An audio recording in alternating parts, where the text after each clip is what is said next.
Good morning. Welcome back to my channel. Kind of soft lighting here right now. It's actually 2:30 in the morning here in Arizona. I'm wide awake, I guess because I went to sleep too early, and here I am now, wide awake. And my mind always is running and functioning. I'm going to do a video on current affairs, and I want to call it Plan, Don't Panic.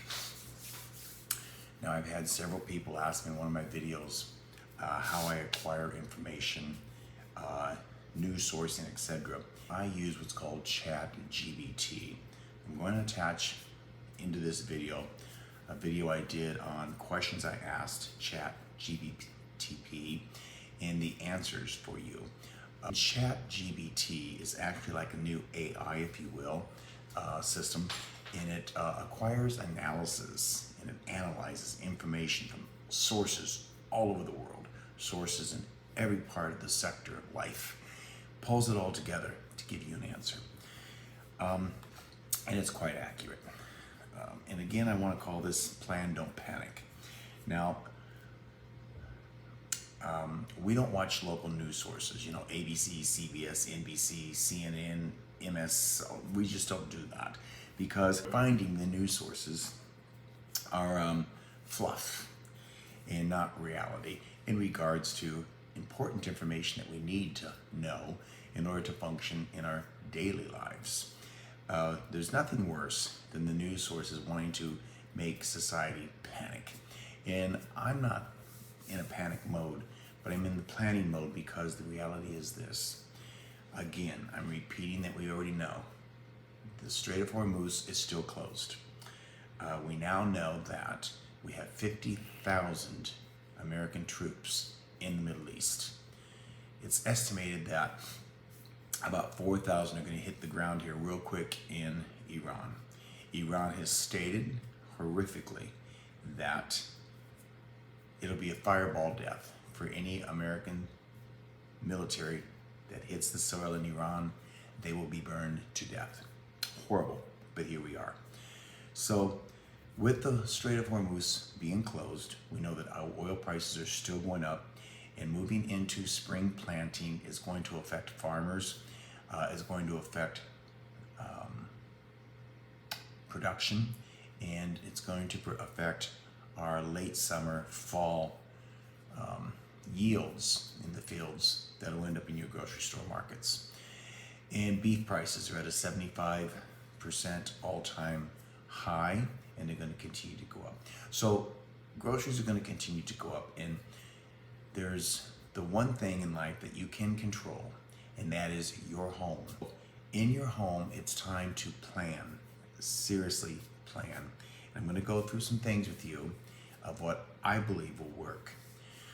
The reason Kevin and I don't panic is for this purpose. It's never too late to make a change in your life. Never too late. But you have to do it in a logical, methodical way. You have to start moving towards the end result. The end result for you is different than it is for me and Kevin. We are fortunate at this stage in our life. We don't have a mortgage on either home that we own. We don't have a car payment. We don't have high credit card debt. We live nicely, but we plan for these moments. Kevin and I are fortunate to be in what's called the 4% of the American class society that doesn't worry monetarily. With that said, we still worry monetarily because we don't want to release what we gained and what we controlled and what we worked hard for. So food is still something that we really look at because you need to absolutely get your pantry ready so that you can live a comfortable existence within your home, within your four walls. We're looking at getting a generator that'll be solar powered, so if we lose power, we'll at least be able to keep our freezers plugged in. Because outside of electricity and water, Kevin and I really are homesteaders. We don't have any outside source to rely on except what's here. So I'm going to give you some tips on easy planning, but I first want to go through this information with ChatGPT. So come along for that. It's been stated we learn from history, but we also make mistakes because of history. Being serious about one, stockpiling on your staples: rice, beans, flour, baking powder, sugar, powdered milk. What else we got in there? Lentil beans. If you have those items right there, and make sure you have a supply of oil. I have a supply of coconut oil. You can use it for anything. Coconut oil, some type of oil, and or butter. With those 10 staples, you can feed yourself endlessly. Those are basics. Once your basics are covered, you need to seriously take a look at. I would suggest you put in a little garden in your yard. We're into March, end of March. Here in my part of the country, I will be able to grow vegetables in my gardens from now through the first part of November. Easily. You can grow a lot of vegetables in that time frame and can them, or prep them and freeze them. You can do a lot. In other parts of the nation, you could very easily start now in your home. Small plants in your windowsills, any type of window, on your counter, and move them outdoors, probably by mid-May. And you could grow clearly up until about the middle of September. So you've got a few months to start prepping your food and growing your food to keep your food stocked in your home. Clearly moving to a recession within 6 months. Now, we've not had a recession since the 70s. That's when we had the gas wars, the gas lines. That was in the 70s. We've not had a clear recession since the 70s. So many people alive today who are 50 years and younger have no clue what a recession looks like. When I was a child, I grew up on welfare. Oh yeah, I did. I was one of those latchkey kids with irresponsible parents and had commodities. They didn't have food stamps back then, they had commodities. We had government food. Now my mother's generation, through World War II, they had vouchers to where they got a certain amount of sugar, a certain amount of milk, a certain amount of beans, vouchers. And your voucher was the only way to get food. I'm stating all this to put it this way. The SNAP program has cut Medicare, has cut Medicaid, has cut the Affordable Care Act. So folks, whether you like it or not, you're on your own. We're going to move into a recession within 6 months. Every analysis shows that. I encourage you to start prepping. Now, I go to places called ChatGPT, and many of you have asked me what that is, and I'm going to show you on my phone.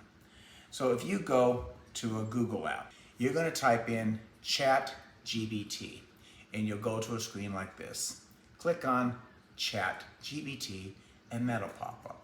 Now it's going to ask you if you want a free app, if you want to pay for it, do the freebie. You can either type or you can ask. I'm going to ask a question. What does the economy look like going forward for the next 6 months from March 2026? Does indicators show that we are headed to a recession? And now we're going to let it look.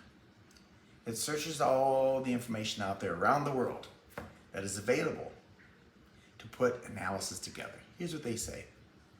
Big picture showing, not crashing, but it says yet. Right now, the U.S. economy is in a late cycle slowdown phase. See, they're being kind. Here's what I'm going to do. Cut the bullshit. Be real. Give me real analysis. I do that often. So now let's see what he says. All right, straight, no fluff. Where things actually stand, March 2026. We're late cycle and weakening, not healthy. Growing is slow, hiring is cooling, costs, especially energy and food, are pressuring people again. Cost, especially energy. Consumers are starting to pull back. That combination is not stable. It's what you see before recessions, not after.